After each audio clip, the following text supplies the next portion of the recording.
Well, good afternoon, everybody, and thanks for joining us in the latest in our series of What They Didn't Teach You at School. We've covered off on a whole range of different topics around that financial planning sort of focus, from estate planning through to investments, superannuation, and today we're going to cover off on retirement planning. Now, retirement planning is somewhat of a subset of financial planning or general planning even, but it has a few sort of different sort of considerations or a few different points that I think are really valid to make, because it changes the way you can go about your planning to suit your particular needs with that specific requirement in mind of retirement and when you're going to get there and how good is your retirement going to be. Joining me today is two of our directors from, first of all, we've got Simone Murad, from a director from our financial planning and accounting business down in Sydney. Thanks for joining us again, Simone. Thanks for having me. And of course, Megan, director here in Brisbane, also director in financial planning, accounting, and a bit of a superannuation sort of specialty in the mix there as well. Thanks, so John. Thank you, Megan. I'm looking forward to sort of diving into the specifics of the retirement planning sort of side of things. And I suppose what I see with clients when I'm talking to them about their futures and when retirement is something that comes up in the discussion, many times they are business owners and the idea of retirement is something that's very foreign to them. And then there's a lot of human considerations in there as well. And a lot of it is also what I see driven from fear. I might start with you, Megan, if you don't mind. Do you see that fear, and where do you think that fear is coming from, I suppose, around retirement? I definitely see that fear when clients come to see me, and I actually think a lot of people hold back from coming to see an advisor because of the fear, and they leave it longer than they probably should have, because it is such a daunting experience. I think the fear really comes from that real change in mind shift. So most people feel like they're financially independent most of their adult life. And as you near retirement, you've got this bit of a shift happening. So instead of the money coming in the door and then going out, it's just money going out. So it's really about how do you talk to a client, give them comfort around how that's going to work for them. Do they have enough? That is the question we get asked all the time. But to really help them make that shift in their mind that they're no longer accumulating wealth, they are now going to have to start potentially going backwards, and being comfortable with that. Yeah, and that's okay. You can start accessing your capital at a point in time. Do you relate to that, Simone? Do you see the same fear from people that want to come and talk to you? Yeah, absolutely. And look, and you hit the nail on the head there, John, with that fear of accessing capital, because it is that whole, you've got this retirement pot and you need to start drawing on it. And so sometimes people are wanting to, really like preserve that actual pot rather than draw down on the capital and have their retirement funded by the income, but sometimes that's not possible. And the other sort of fear that I see a little bit is people that have enough, yet they still don't want to stop work. There's that fear of actually, really going, okay, let's set this day. I'm actually going to stop work and I've got enough money. It's that sort of, even though there's enough money there and it's been planned for, it's that sort of fear of letting go of that secure employment. Absolutely. Now, I should have said at the outset, of course, anything we talk about here today is, of course, general in nature, and you should always seek advice specific to your situations. We will go through a couple of sort of scenarios here today where we see what we see with some trends and different things. But again, just to reinforce, you should always seek advice specific to your situation, and we'll only be talking very general in nature. So Megan, when we're talking about retirement planning, and you're obviously a superannuation specialist here at Business Depot, it's not just about super though, is it? No, and I think that's a common misconception, is that retirement planning is all about superannuation. And in reality, it is so much more than that. Yes, superannuation plays a part because obviously anyone who's been working since the 80s has had that compulsory super contributions happening for them from employers. So it definitely plays a huge role, and Australia does have a great superannuation system. But there's a lot more that goes into retirement planning than just superannuation. And Simone will take you through this and talk through some of the goals and things that we will talk about. But, you know, you may find that it's important for you to have a retirement plan that doesn't involve your superannuation or that runs in conjunction with superannuation. It is not the be all and end all. And especially these days, like a lot of people want to retire before 60. So having it all inside super and not being able to access it till you're 60 is not going to work for you. So we need to have those conversations and map it all out. That's planning. It's like business planning, I suppose, for our business owners. It's where are we now, where we want to get to, and how we're going to make that happen. Yeah. So Simone, where do you start with retirement planning? Look, I start with retirement planning. Look, there's a few different aspects. So one of the first places I start with is working out what kind of life you want to live in retirement. So once you've worked out what kind of life you want to live, then we can start thinking about, okay, what are your goals? What's most important to you? And then it's really cash flow. How are you going to fund those retirement goals? And that's pretty well one of the most important things, because, you know, it's getting a handle on how much that costs. You know, when you're in a situation where you're working and money's coming in and money's going out, you know that another paycheck is coming. So it's not as daunting. Whereas when you've got this, you know, retirement, you really need to think long term about the income and making sure that you can actually live that life that you want to live in retirement, go on those holidays and those sorts of things. You know, and then there's things like, well, the holidays and what you want to do in retirement as well, and where the money is going to go. So really it's that goal setting and the cash flow to be able to achieve those goals. And one of those goals I often hear people come into the office to talk about is they very much take the approach of, this is how much I'm worth now. I don't want to deplete that before I die, and that's what I want to leave to my family. Is that something that we think is going to be able to continue into the future? And Megan, I might direct this question to you, or is this going to become more and more less common that we're able to take that approach to retirement? Everyone's situation is different, but I think it's less common to be able to take that into retirement. I think you do need to, having something to leave to the children is important to most people, but I'm seeing more and more people wanting to help their adult children earlier in life rather than leaving it for an inheritance. So things like giving them a head start, being able to help them into the real estate market in particular is probably more important, and helping them do that earlier rather than waiting for them to, you know, till you've passed away has become more important. But I think doing these things is all well and good, but you've got to understand the impact that has for you personally and on your overall finances, because there's so many different ways we can work to achieve the same goals.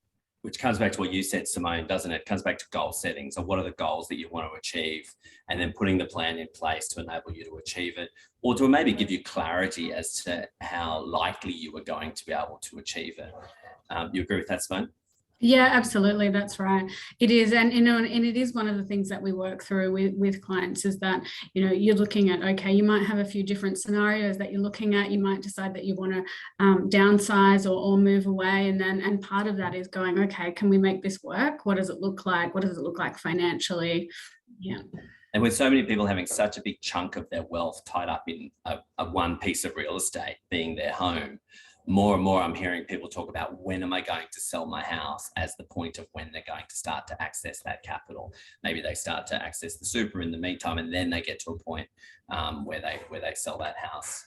Now, Megan, I know something we've talked about with some of our mutual clients before is this whole concept of, when you retire, what are you going to spend at that part of your retirement compared to later on in your retirement? I think I've got a graph here I can show for you, but do you want to talk us through what you see with how people go through their different phases of retirement? So I quite like talking about this as, you know, active versus passive retirement. So I think a lot of people, you know, find retirement to be not just the first time that they've had access to a big chunk of capital to be able to go do things, But they've also the first time they've had the time to do some of those big holidays. So a lot of people in those early years of retirement will find themselves spending more than what they would on a normal year, because they've finally got the chance to do some of those key life goals. You know, maybe take that round the world trip. Obviously, COVID's put a spanner in the works for a lot of people on that, but it's that chance for them to do those things they've never had the chance to do before because they've been tied to work. So this graph is a great one. So it shows you, you know, through your working life, early, you don't have a lot of income coming in. And then as you go through your employment, you tend to have that higher income. And everyone sort of goes, I've got to have this much income in retirement every year, year in, year out, to last me through. And it's just not really the case. You'll find usually by the time you stop work, you'll actually save some money. Potentially, like you might have paid off all your debt by that stage, so you're saving some money there. But also then as you go through, you've done those big ticket items in your retirement, you'll sort of level out into a more steady retirement. So you might do trips here and there, but they tend to become a little bit less expensive, maybe more local, and you settle into a new routine. So at the start, it's sort of like do all the things you want to do, and then later on, it's just like, I've done the things I really wanted to do, and now I'm ready to just relax, spend some time with family and friends, and I don't have those big ticket items anymore. You see that as well, Simone? Yeah, look, I do. You know, what I'm seeing is people really want to spend the time when they first start to retire doing all of those active things, going overseas, you know, taking those European holidays while they're still able to walk around on those cobblestone streets. You know, when you head into your sort of 80s, that becomes a little bit more difficult, you know, all those stairs. And so definitely seeing that first part of retirement is where you're seeing the bigger money spend, and more active as well. Yeah, more sort of sports and socializing and holidays and doing a lot more. So the retirement funds, they do get a bit more depleted up front, whereas you're right, it does sort of settle down a little bit as you get into the later stages of retirement. It's a very practical observation of retirement, isn't it? You know, you retire and you go out there and you do everything you want to do, and maybe that lasts 10 years or 15 years or something or other. And then I start to hear them changing what they're talking about from, oh, it hurt me to put that bag up in the box at the top of the airplane, or I want to spend more time with the grandkids, or they need me to be doing some babysitting. And it's amazing how much that spending drops off when you've already got your house, you've already got your lifestyle that you like at home, and you don't have those discretionary spend items anymore, big overseas trips or different things like that. So Simone, first question before I go off this graph, I noticed this has 60 as the wealth accumulation phase. Is that changing? Are we seeing that pushing out more and more? Anyone like to volunteer to answer that one? Yeah, look, I would say that it depends on the individual. I mean, we're seeing a lot of different, there's always different scenarios. There is a bit of a trend to wanting to retire sooner, but again, it really depends on what people have done throughout their working life and their situations through their working life. So I think a lot of people would like to retire sooner rather than later, but that fear factor and really being able to make sure that you know, they've got the funds for longevity, that comes into it. Yeah, I think also what we're seeing is, you know, people, it depends on what role they're in. They might pull back on the high-powered, stressful role, but then stay on in some sort of, you know, more flexible consulting sort of role in those early years of retirement. So there tends to be a lot more of that part retirement happening between ages of 60 and 70, I'd say, these days. Yeah. Which means we have some income coming in, which means we can push out accessing capital to later, and we're just not going to that deficient, or not deficiency, but reducing capital as much by going to zero income straight away.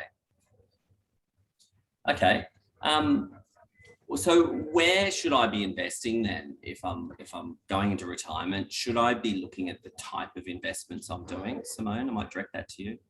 Sure. Look, as far as the investing in retirement, there's a few different things that you know, are good to consider.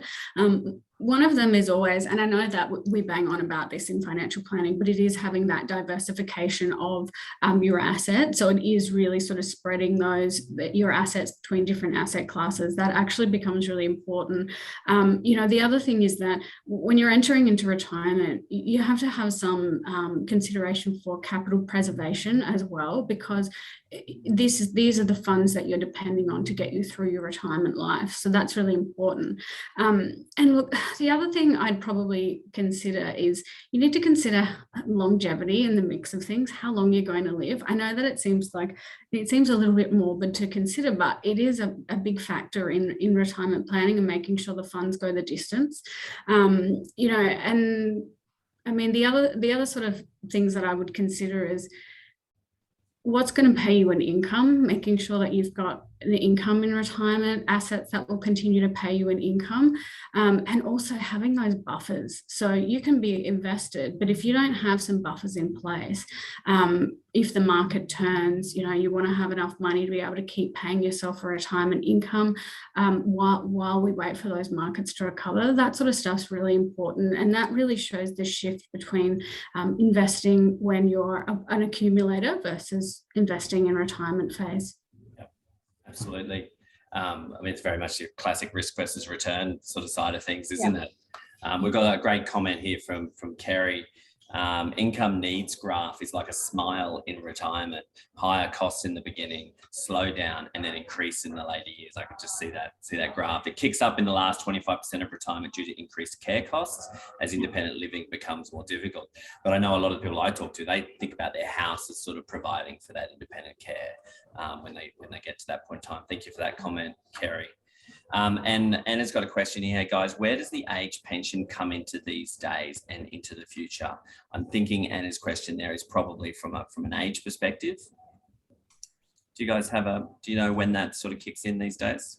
Yep. So when you're thinking about age pension, the age pension 67, so they're pushing out that retirement age, and it also very much depends on what your assets and your income are. So age pension's a really good buffer. Like it's one of those things that you might get an age pension. It really depends on what your assets and your income are. Some people we see more getting a part pension to supplement their retirement income, but the other sort of thing that we tend to plan for is that if we're going to get that age pension at retirement age, it's you need to factor in that it doesn't start until age 67, because if you're starting retirement at age 60, there's another 7 years until you can actually access it. Plan to not need age pension would be what I'd say. Absolutely. Plan to not need it, but no, there's a backup there. There's nothing wrong with being partly funded. I think the big thing that people need to remember is people retiring now didn't get compulsory super guarantee their entire working life, whereas my generation, we've had it that whole time. So we've got a little bit more of a buffer and in super than everyone else there. Yeah. If anyone else does have a question, please feel free to jump on the Q&A or the chat below and add your question at any point in time. Megan, you've already mentioned that, some people, they don't necessarily completely retire and they might do some side hustles or get some board appointments and those types of things. Do you see any other ways of people retiring, I suppose, differently? A lot of people are retiring differently. Especially if they do have these conversations and they find out they don't quite have as much as they would have liked. We're seeing more people, I guess, willing to sell the family home and to maybe do the trip around Australia in the caravan for a few years before they find something else that they want to get back into from a family home perspective. Seeing a lot more of the, a unit in the city and a unit on the Gold Coast. Both of which have meant they've freed up some capital from the big family home as well, and also have given them the flexibility to sell one of those in the future. So there's a bit of strategic planning that, like I said, doesn't include super going forward, but gives them a flexibility to live a different life in retirement. and again, customized to their particular situation. And how can you make those decisions if you don't have clarity on what you're likely to have at the moment and how you can potentially access it? Jacob has got a question on here. Thanks for joining us, Jacob. This is a bit of a doozy for you, I think, Megan. Do you think future governments might push back the super preservation age, especially, as Megan said, for people of our generation? We're going to have had guaranteed super for so much longer. Do you think they'll push it out so that we don't get that able to access it tax-free as early as 60? Well, unfortunately for us, there is a lot of concessions within super, which means it's quite political and legislation changes. So there is always that risk, which is also one of the things we factor in when we're talking to clients about planning. We might actually recommend younger people have a different style saving plan that doesn't involve super in those earlier years because of that legislation risk. But yes, there's always that risk that they change the rules and increase the amount. I think they also have to balance this, though. There needs to be an exit of older people from the workforce so that younger people can keep moving through in the workforce as well. So it's about what's going on in the overall economy and that work environment. Do we have skill shortages? There's so much that goes in. There's no guarantees in life. We obviously just help people work the best plan that they can within the rules. I reckon our generation are going to work a lot longer because they're going to need us to stay in the workforce. Sorry to say, ladies. I'm getting out at 55. Yeah, I'm not on board with that. yeah. Retiring at 60, I think that's a pipe dream for me. We started at the outset of this discussion talking about the fear of talking about retirement planning. Simone, so with that fear in mind, I mean, when is the right time to start thinking about retirement planning? Well, look, it's never too early, but I'll add some caveats to that. So I think it's always good to think about retirement planning. You kind of want to know what you want to do a little bit and have that in your sights. But if you're doing things like buying a house and paying a mortgage, that needs to be factored in for any sort of early retirement planning. But ultimately, the sooner the better, because if you can start sooner, then you can chip away at it gradually over the years and put your retirement on autopilot.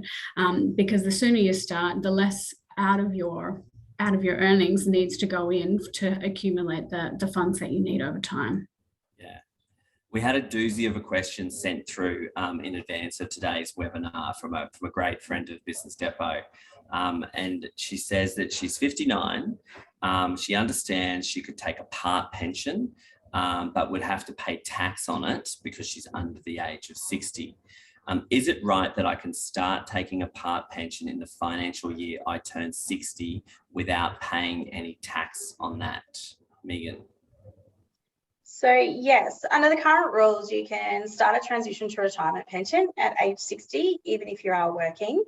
And because you're 60, the amount that comes out to you as a pension payment is tax-free.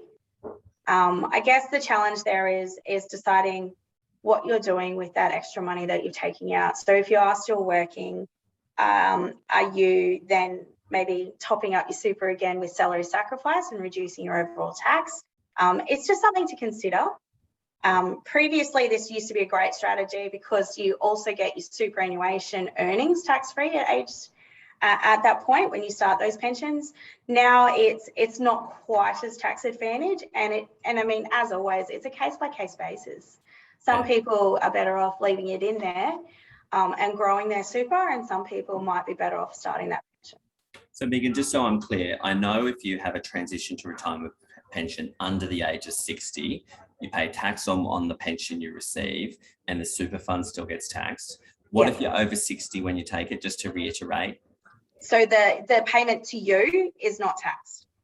So there's no tax on the payment you receive, the pension you receive, but is the super fund still taxed? The super fund's still taxed. And that's because it's a transition to retirement pension rather than a full pension. Yeah, it's only once you either turn 65 or tick off that retirement requirement that the super fund itself becomes tax-free. Because it used to be a great strategy, didn't it, to turn the super fund into a tax-free environment so that all the earnings just kept on compounding at a much lesser rate. Yeah. At age 60, it used to be a total no-brainer. We'd be talking to every client about that as an option. But yeah, now it's a little bit more a case-by-case basis. Yeah. I wonder, there's a flow-on question to that. And I'm just going to change the question slightly for the wider audience here today. What if you suspect there is going to be a sizable inheritance at some point in time that you get? And Simone, I might direct this to you in the first instance. If I'm expecting that there's going to be an inheritance at some point in time, where do I, or should I even take that into account in doing my financial plans and retirement plans? Well, look, I think as advisors, we would be very cautious about that. And the reason for that is because until the money is in your hand, it's not guaranteed. There's always, complications with the states. I think it's sort of something to have in the back of your mind, something to think, okay, we think this is coming in, but unless it's guaranteed, it's difficult to plan for.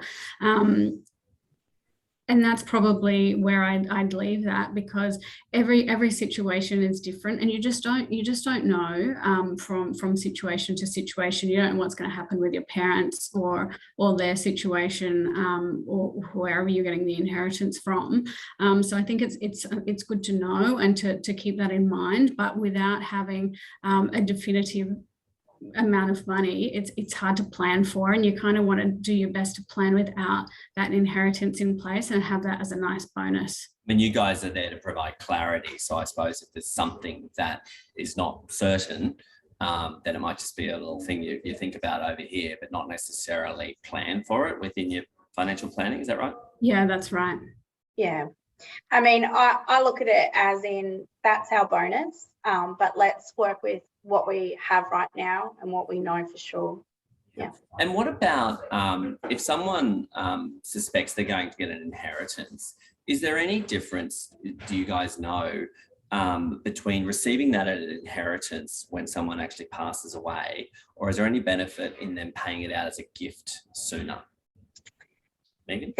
There's actually, there can be, and it depends on what exactly the asset is that they're looking to get. So, for example, super is a classic one where if the person took all the money out, they were over 60, they took all the money out and then gifted it to their adult children while they're still alive. All of that happens without any tax. If they die first and the money comes out from the super fund to a financially dependent adult child at that point, there's a tax consequence, and it can be significant. So it's a real balancing act, because when's the right time to do something like that as a strategy? Because obviously that person needs that money during the meantime as well. But it's the same with other things, like so transferring property while someone's still alive, there's still stamp duties and transfer duties and taxes involved. So some of those things, there's no difference doing it before or after. Yeah, if you transfer property through an inheritance, it's much more concessionally sort of tax treated, even if you inherit the tax position of the deceased. But there's a lot of considerations around whether it's in trusts or not in trusts, asset protection, a whole range of things. Is that correct? Yeah, there's a lot of considerations. Every asset's slightly different. I suspect the question is coming from the place that you referred to, Megan, from a superannuation perspective, because we hear all these stories about someone on their deathbed and writing a check to pay out all their super, to withdraw all the super and then gift it over to somebody to avoid that. Well, I think we've sort of nicknamed it the death tax, haven't we? Getting the money out of super. Yeah, and there's also been some court cases where someone who's holding an enduring power of attorney, who also happens to be the beneficiary, has written that check and cashed it while that person's on the deathbed, and the questions of whether that was valid or not. So it is a complicated area, and I guess just seek personalised advice if that is an option that's being considered as a family group. You want to add something there, Simone? Look, I think Megan pretty well covered it all off there. I think she hit all the points that I was thinking as well. Yeah. Good. So we've got many people on the call here that are business owners.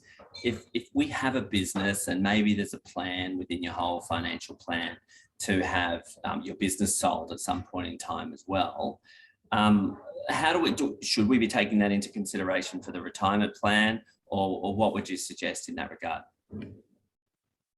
Simone? Look, I think that one of the challenges that we see a lot of with business owners entering into retirement is that if they're wanting to sell their business to fund that retirement, there's not always a willing buyer to buy at the price that, the business is valued at.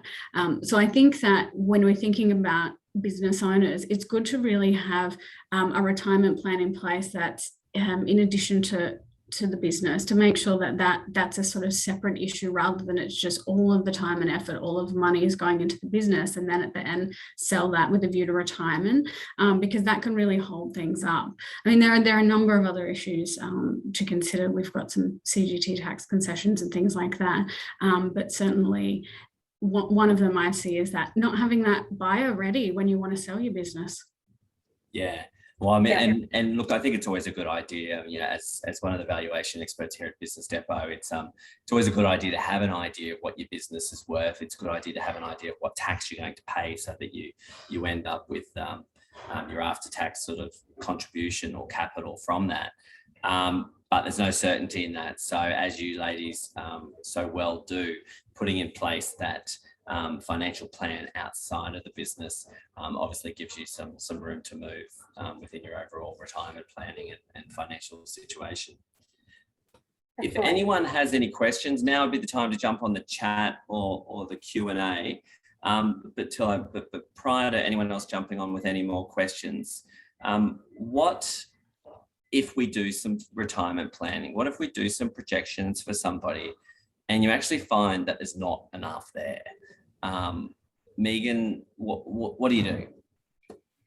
So that's when we start to talk to clients about trade-offs and looking at alternative options. It's all well and good for us to go out there and plan your ideal retirement, but if we do the numbers and it doesn't work, then the conversation is, which way do you want to go? What is it that you're willing to sacrifice? Is it working an extra year or two before you retire? Does that help you get there? Is it working part-time for an extra few years? And does that get you there? Or is it, we can't stay in this house, we need to unlock some capital there, and those sort of conversations. So maybe we can't do the big overseas trip every year in those first few years of retirement. Maybe it's every second year. It's all those conversations that gives us a chance to trade off. And we do that throughout life. It's just in retirement, if you go too hard too early, you may not have that money there to get you through to the end. Which is why we need clarity, isn't it? We need the absolute clarity of it so that we can make those decisions in advance. We're not waiting until we're retired and then we turn to our loved one and we go, well, we can't actually afford to do that. So get that plan in place. Of course, there's never certainty, but get that plan in place. And like I was saying about business valuations, it's never certain you're going to get that value. But do the calculation, get an estimate of value. Some of the team here at Business Depot would be happy to help you with that, and weave that into your overall financial plan so you can think about what it looks like. My final question for today, because I know this is a question that people will be thinking out there. How do people actually get charged for doing retirement planning? Because it's something that for many is a long way out. Simone, I might throw to you. How do you charge for retirement planning work? Sure. Look, there's an upfront fee for the financial plan, and that ultimately depends on the complexity of the advice. So, a lot of different things go into it. We're looking at different strategies, scenarios. There's a lot of technical and projections in amongst it as well. So ultimately, it really depends on the type of strategies we're looking at. And then from there, if you're looking for ongoing support, there's an ongoing fee, and that covers, helping manage a portfolio, a strategy work throughout the year, any sort of tax planning to do with superannuation contributions and things like that, and really making sure that people continue on that track so they hit those retirement goals, because inevitably things change. You'll have scenarios that change, life changes, and you need to adjust it. So it's having that, continued support on the way to that retirement. You agree with that, Megan? Yeah, definitely. And I think, you know, a lot of people I see are used to managing all of their own finances. So they find this part quite daunting because they've never had to pay and have someone help them with it. But, you know, sometimes it's just you need it for those few transitional years. So don't hold back because you think you're going to have to pay someone long term. If it just gets you through and then you're steady and you're comfortable and you know what you're doing for the rest of it, you might be able to just get ad hoc advice in the future where you can be charged fee for service. Everyone is different. Things do change and people do need to consider which, you know, method of advice works for them best. Yeah, I mean, you said it really well, and it's a good prompt for me to put the disclaimer back up, Megan. Everybody is different, and of course what we're talking about here today is general in nature, and everybody absolutely should seek information that is specific to their circumstances. And, you know, at the end of the day, we're putting plans in place for humans, and you have to try and embed the human goals, the human emotions, the things that they want to do as humans into a financial plan so that they can actually achieve those different things. And so that's why I see putting a plan in place as such a critical thing.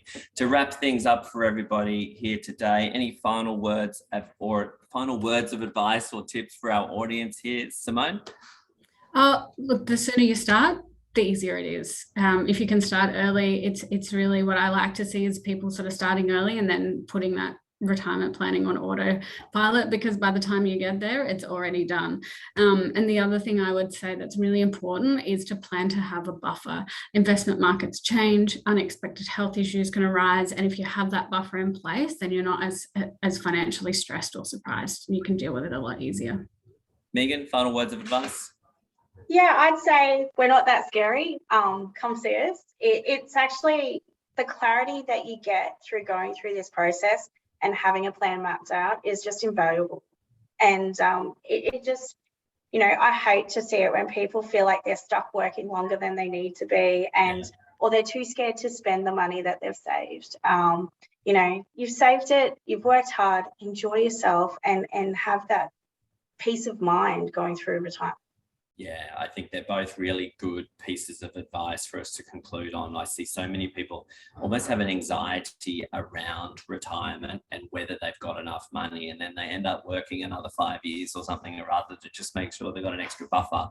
If they'd done that plan earlier, if they'd got that clarity of how much room to move they have, then maybe, just maybe, they might have been able to retire earlier and enjoyed some more of that active retirement period that we had on that graph there.